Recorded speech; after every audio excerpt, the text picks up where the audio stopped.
Hi everyone, it's Hannah from the Summit Center, and this video is going to be for parents who want to teach toothbrushing at home. And my goal for this video is to kind of just give you some things to think about and consider before you start teaching, and some of the steps that we would follow if we were teaching. So always start with reinforcement, and if you ever have questions about establishing or using reinforcement, you can always ask the senior therapists. So the end goal is brushing teeth, but where does your child need to start? And this will be different for each child. So for some who are having a really difficult time, you might even need to start outside of the bathroom in a separate room.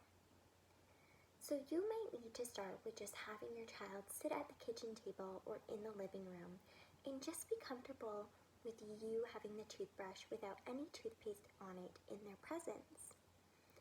And regardless of whether you are actually toothbrushing yet, keep your instruction the same each time you present that toothbrush. Say, it's time to brush your teeth. Even here, no matter how little the success seems, you want to reinforce when they tolerate the toothbrush's presence. So reinforce after they've tolerated it for maybe 2 to 3 Mississippis, and then try again with the same step a couple more times. Now, always be descriptive with your reinforcement so they know what they're being rewarded for. So this might be just nice letting me have the toothbrush here.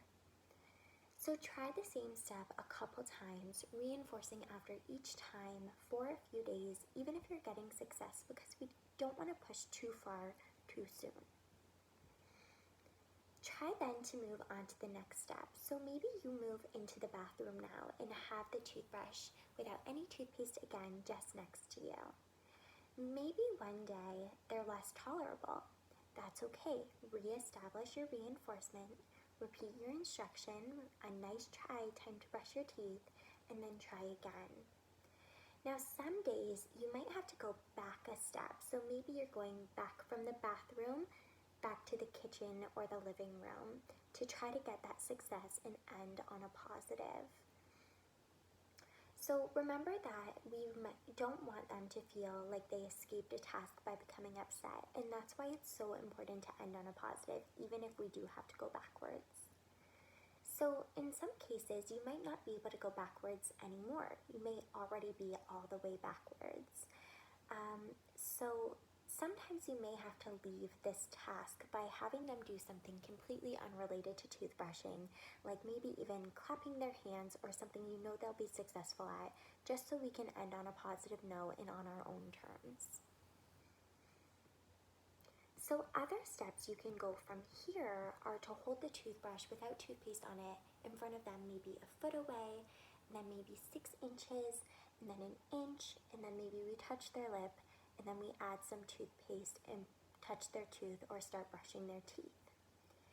If we want to teach independence and teach them to brush their own teeth, you could start by putting your hand over theirs and guiding them to brush their teeth with a hand-over-hand prompt. And then after a few days of them tolerating this, fading to shadowing their hand with yours, and then a gesture, and then maybe one day you just model. Similarly, think about other steps involved in toothbrushing. Can they turn the tap off or on? And can they open and close the toothpaste cap? These might be other things that you want to teach, but I would recommend maybe choosing one at a time to teach. So if you choose to teach them something like twisting the toothpaste cap off or on, think about their fine motor skills. Do they have that twisting motion? Are they capable of it? And if not, you might have to modify and maybe you fully untwist the cap and they just lift it off, and that's their success and their independence. So these are some things that I would start to think about before you start teaching toothbrushing. I hope they were helpful.